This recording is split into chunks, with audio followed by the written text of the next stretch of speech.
bezig om te seier. So ek gaan nog vir jou wys hoe seier ons. Suier is 'n proses wat die wingerd voorberei vir die druiweoes. Al die onnodige lote of arms word van die kiedie verwyder sodat al die nutriënte na die kop kan beweeg. Net die boonste 4 arms word uiteindelik neergelê om vrug te dra. Nou al jy al die lote wat die onder is, haal jy uit, né? Ja, daai lood uit en ek moet spasieer. Hulle sê jy moet jou 4 vingers kan, as dit kan tussen 2 tappe ingaan, as dit regte spasiering, dis wat ons nog hier doen. En haal jy al die ander lote. Sien jy soos dis nou 'n bokko. So. Wat ons wil, want ons wil nog meer drywe hê, sien jy? ja. So daai 4 gaat ons nou net so bou. Want ons wil lekker drywe hê die jaar. En so, daar haal ek nou allemaal die af.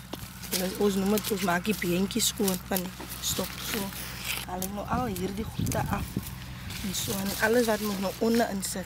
Dus hier so, sit onderin. En hier so. Oké.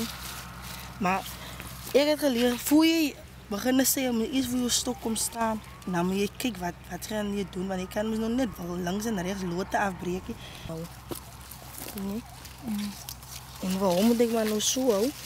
Hy is nog net hy een lood wat so. Ek kan nie vir hom afhaal, want hy moet volgende jaar moet hy dien vir my as 'n vernuwingsloodjie. Hy is nog klein, né?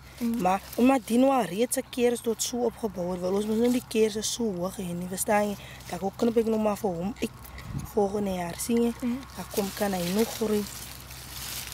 En dan hier, maar die fyn dinge se afhaal. Dan los ek maar nog vir hom. Beteken, die wingerd groei nie altyd soos hy het wil hê nie. Nou, as hy kom snoei of so, is moeilik, vir alles hy nie die vorige jaar reg gesnoei het, of reg geseier het, jy sien jy, dan is dit maar moeilik, so, jy maar net rustig staan, en dan moet jy maar nog kyk, wat ga jy doen, of wat.